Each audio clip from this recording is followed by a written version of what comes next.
Hello everybody, welcome back. This is Blue Valkyrie on the 31-day tarot challenge, self-imposed. This is day 13 if I'm not mistaken.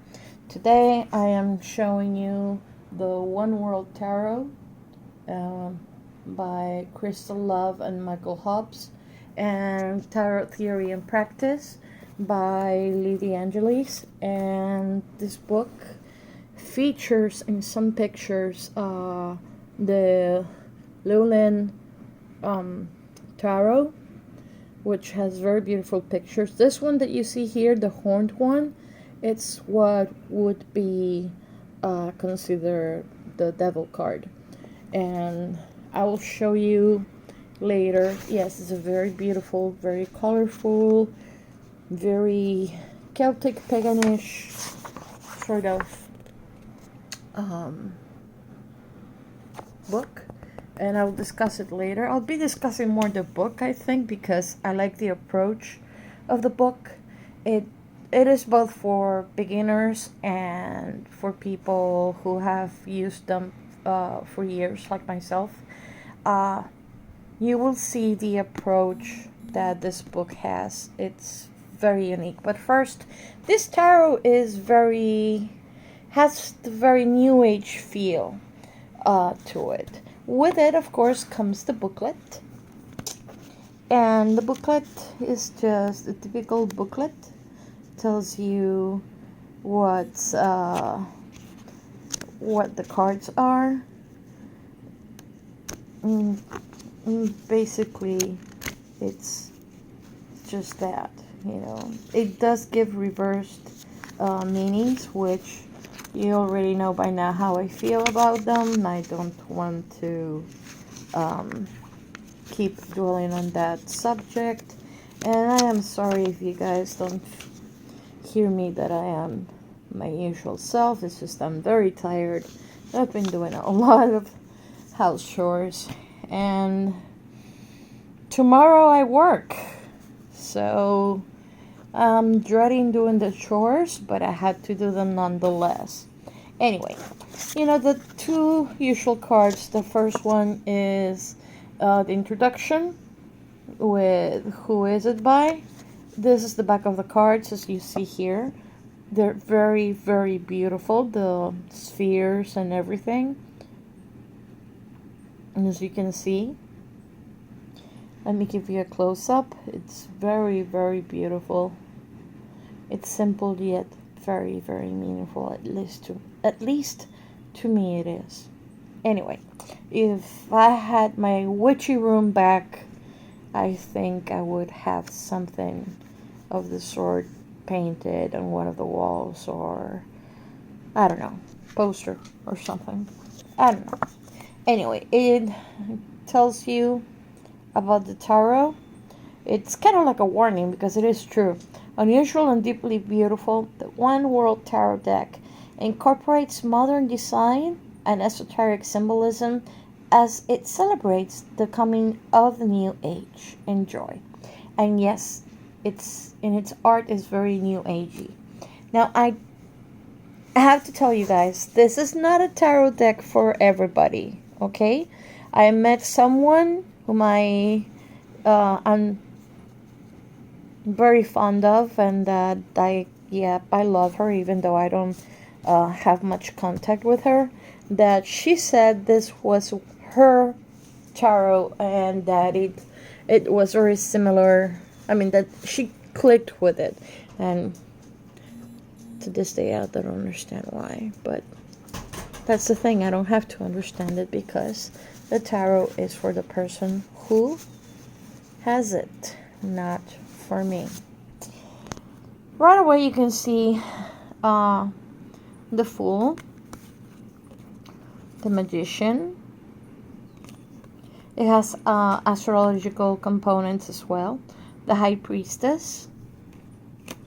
We have the Empress. We have the Emperor, which is similar but different. The High Priest The Lovers. This is pretty, and I guess it does make sense to make this the Lovers. The Chariot. I like that it has the Tree of Life, the Kabbalistic Tree of Life. Justice. I also like this because it's kind of like the old scene, everything, and a sort of Ouroboros, The Hermit, that lonely planet. Wheel of Fortune. This is very becoming because the wheel, it's the wheel of the signs. This is how tired I am, guys. I'm sorry. Astrological signs, and then you have sort of a Buddha kind of figure on top of them. Strength. And, of course, the Hanging Man is the same as the Strength card, but upside down. Not too original, but I understand the point. Rebirth, which this would be the Death card in other decks. This is Temperance, which is a picture of one of the stone formations from Stonehenge, which also makes sense. Deliverance, which would be in other decks would be the Devil. This one is the Tower. Duh. I wonder. Nah, it's a planet. It's not the red balloon. I'm dying to watch that movie. The Star, which is a Star of David, sort of shaped like. The Moon. The Sun, of course. Judgment. The World, which kind of makes sense that because this is our world. Instead of the universe. I would have expected the card to be called the Universe. And, the aces, the ones, it's called buttons, and they already tell you that it's fire and gives you some astrological symbolisms for it. And it's just like 1, 2, 3, 4, etc. And it goes like that for Earth as well, which is just triangles and leaves and squares and the shape of the Tree of Life and so forth. And this is the Earth, which is coins. Then it's swords, which is air. And you don't see a sword in this. It's just spheres and geometrical figures. This is why I say it's very abstract. It's more abstract than the crow's magic. This is water. I like that they used stars, sea stars. And I understand the shapes that they put with them. They have a numerological sense to them, if you know what I mean. And basically, yes, this is the tarot. It's not too complicated. It's just very, very, very different. But the meanings, of course, are gonna be more or less the same. So to the book. This is where I'm going to start talking a lot about it a lot. The book is divided that you can either study on your own or make a study group out of it. The cards gives you, this is the name of the tarot that it's being used here, and the artist who made the tarot was Anna Marie Ferguson. So you can go ahead and go to their website and go to other places, which I'm not going to mention, and you can go ahead and order the tarot if it speaks to you, because truly beautiful pictures. Look at this magician. Look at it. It has almost everything that the magician should have, and yet it's very different from what you see out there. Same goes to the priestess, the empress, the emperor, Hierophant, the lovers. It's a very beautiful card. The chariot, kind of like a Poseidon figure being, but that horse is very beautiful. Although if it's a horse, it wouldn't be a Poseidon figure, but bear with me. Strength is also very beautiful. The Hermit. I mean, they're all very, very beautiful cards. I can't say one it's prettier than the other. See, Justice here. I love Justice. She's not blind, though. You see? And it's not like she's got to be blind, or then if Justice isn't blind, then it's unfair. No, because my take is, if Justice is blind, then she can't see everything, and she can't put things into perspective because she's blind. So, Wheel of Fortune, I like this one a lot as well. I mean, they're all very beautiful. Even look at Death. Tell me that's not a beautiful card. And bonus, Death on a white horse. Thank you. Thank you, people. And not just that. You see those dogs? It's very reminiscent of the Wild Hunt. And if you don't know what the Wild Hunt is, if you Google it or you look it up online, you're going to see the Norse version, which is the one I'm talking about, or you're going to see the gaming version, which I know, but it's not the same thing. Okay, so this is why I really, really love this deck more than a Viking deck that I've seen. Its pictures are very, very beautiful, and they're very accurate to what they want to convey. They have the same in the back? No, they don't. But anyway, that's not what matters here. What matters here is that she wrote this, the author, about tarot. The contents, so I can just go briefly over them. The 12-unit syllabus in brief. And it says syllabus because this is supposed to be a teaching book. Or at least it was written that way. Then there's the theory of everything. And it's not any Stephen Hawking reference. It's just about time.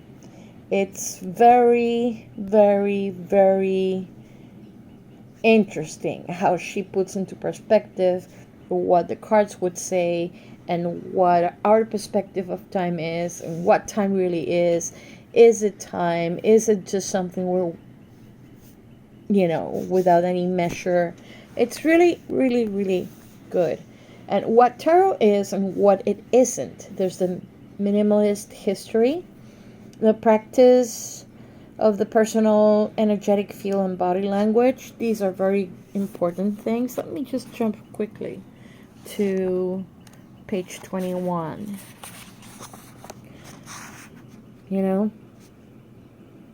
It tells you what it is.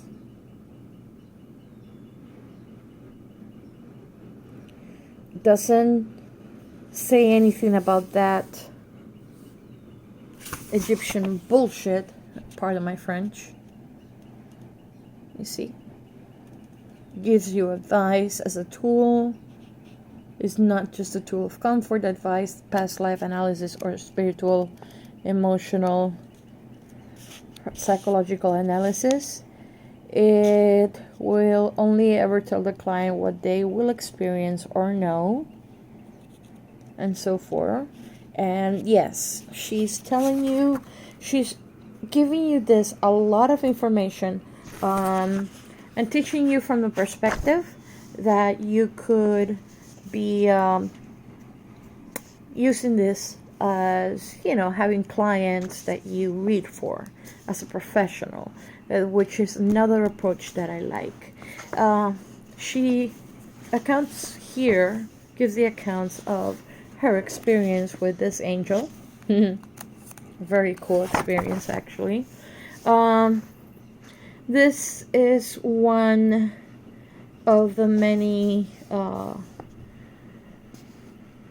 things she had to learn. It was the reading of the hopscotch, and it's right here. Okay, and goes more into depth about that. I'm not gonna go into that because I'm already on the 16-minute mark, and this is infinity, but it resembles a lot of magical, what's it called? Magical geometry, or sacred geometry, I should say. This learning objectivity. And again, even if you're not gonna use this as a means to have clients, it's very good information. It's a very different approach and perspective. See, there's again, this is unit 6, the infinite and the individual. From nothing to something, the individual and the tree of life. It's another very interesting approach, which, again, I'm not going to just... She gives sample readings to make her point, of course, like so. And I'm not going to say that this is a companion book to that tarot. This is just the tarot that she started to use for this particular book. Then, after all of that important thing, almost mid-book, she goes and shows you the 78 cards and their meanings. Here's a theory of some meanings, like for instance from the major arcana. And as you can see, they are black and white, but still you can tell about the tarot. I adore that she's covering the whole meaning. See, like for instance, here's strength. The card will turn up in many environment spreads and can be a desert anywhere. The strength card also lends power to other cards. It can represent animals, lust, underground, or under the first surface power, and rage, depending on other cards, usually the ones surrounding it.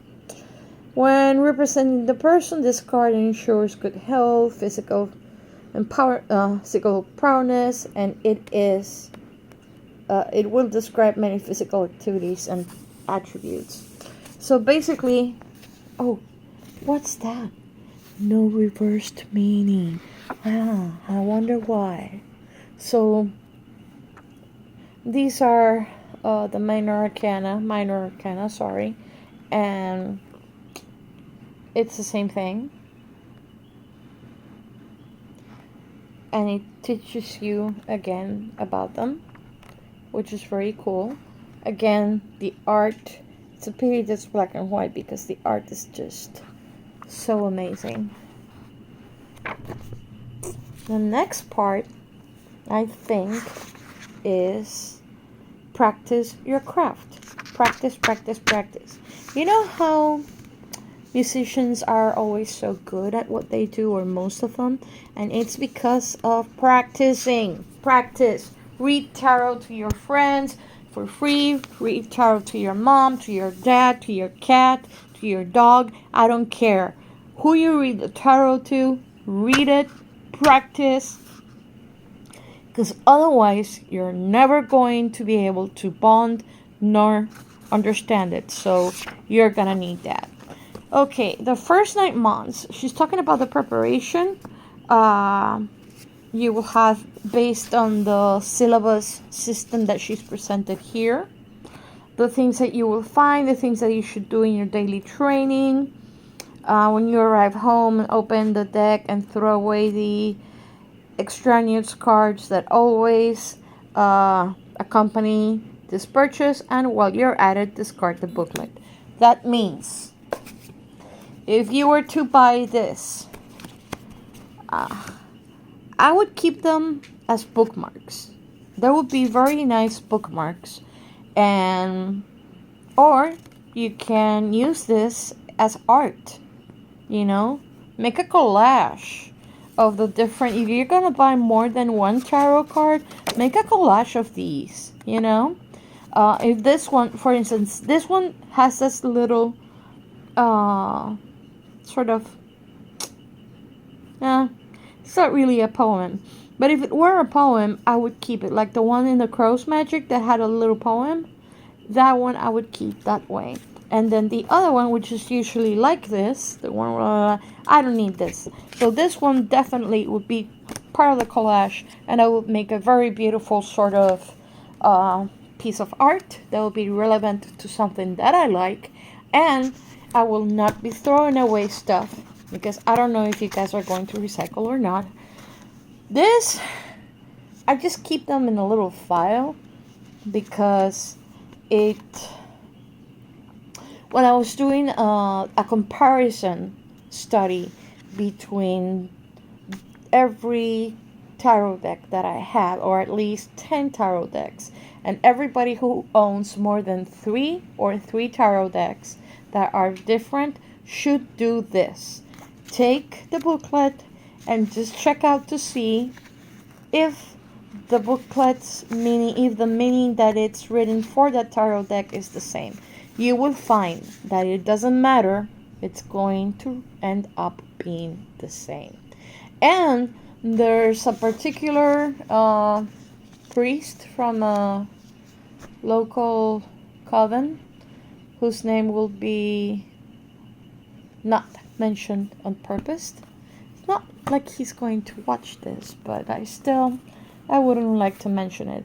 That he thinks the contrary. I mean, he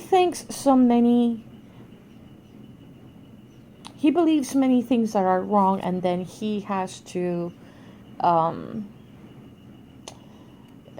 he teaches them, and then everybody ends up teaching the other stuff, the bad stuff. So anyway, this thing that she says about throwing away the booklet, discard it, I cannot applaud this woman more for that. She is amazing. Practice aloud.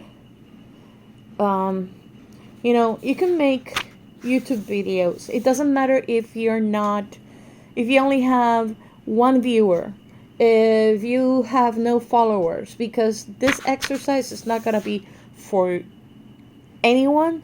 The exercise would be for you. It says here to practice out loud. Find a quiet place and lay out the cloth that you have bought. Placing the deck on it face down. Beginning with the one on the top. Turn over each card.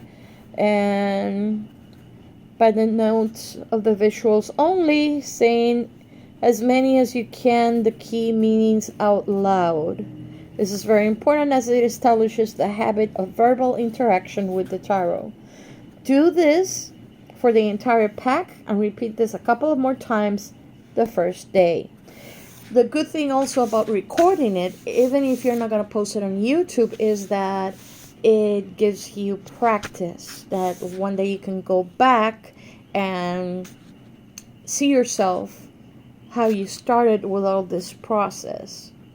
And then move on. You see, that I had to learn when I read this book, because the practice aloud thing, that's something I never learned. It wasn't taught.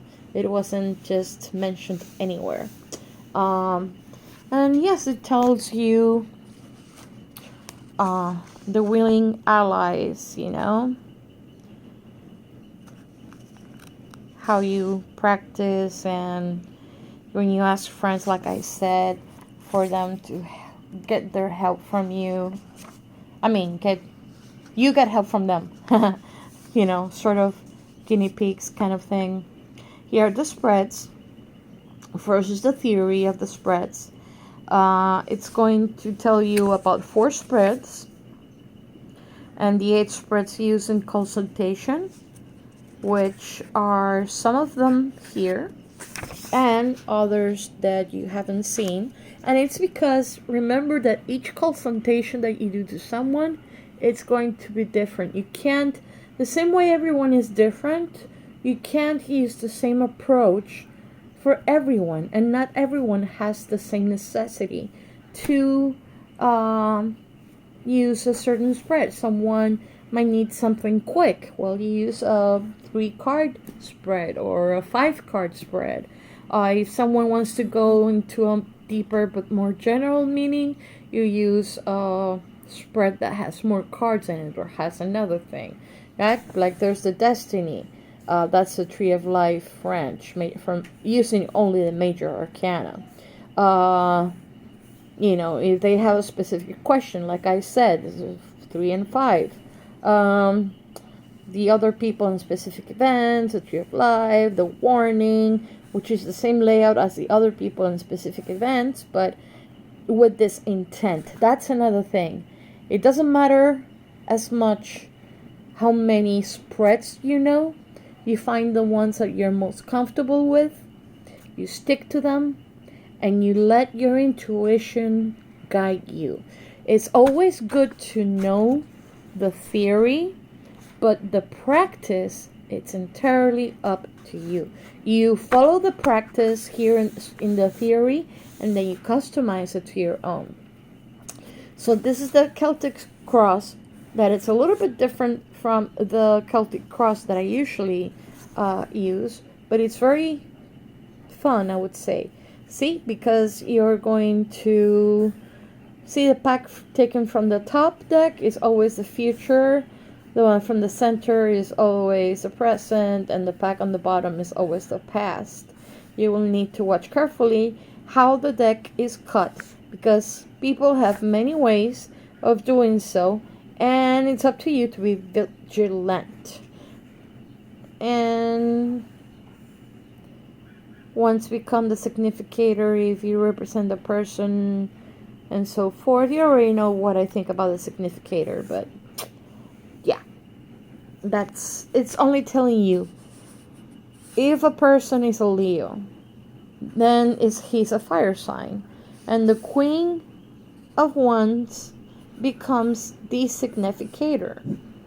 Okay, and it will represent the person.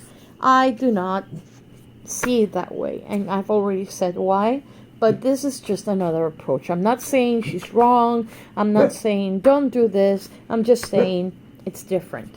And just to give you an example, here's how she means. When the person cuts, you're gonna put one part of the pack here, another one here, and another one here, and you're going to take the cards as they come along from those packs, okay, depending on the position. And she explains everything. This is the general events, and basically, you know, it's just gives examples so you understand. This is very important that, you know, I like it when in books they do give you examples, because you know what to expect, and you know, it's like the perfect training tool using the examples. This one is about the Tree of Life and so forth. So, and the last, I don't know if this is the last part, but this is part 4, the future. Understanding the way, the theory of tarot itself as a teacher, and personal detachment. It gives you case history, which is important so you can understand better what where she's coming from, you know. The fear factor, telling bad news. This is very important. I cannot stress this part enough. It's not just the bad news, it's how you give them. And sometimes they're ready for them, sometimes they're not ready for them, and you have to use a little bit of finesse.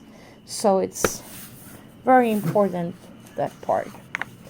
And the appendix is with meanings with other cards. This is something that I think every book should have. Because, for example, it tells, let's use the Fool.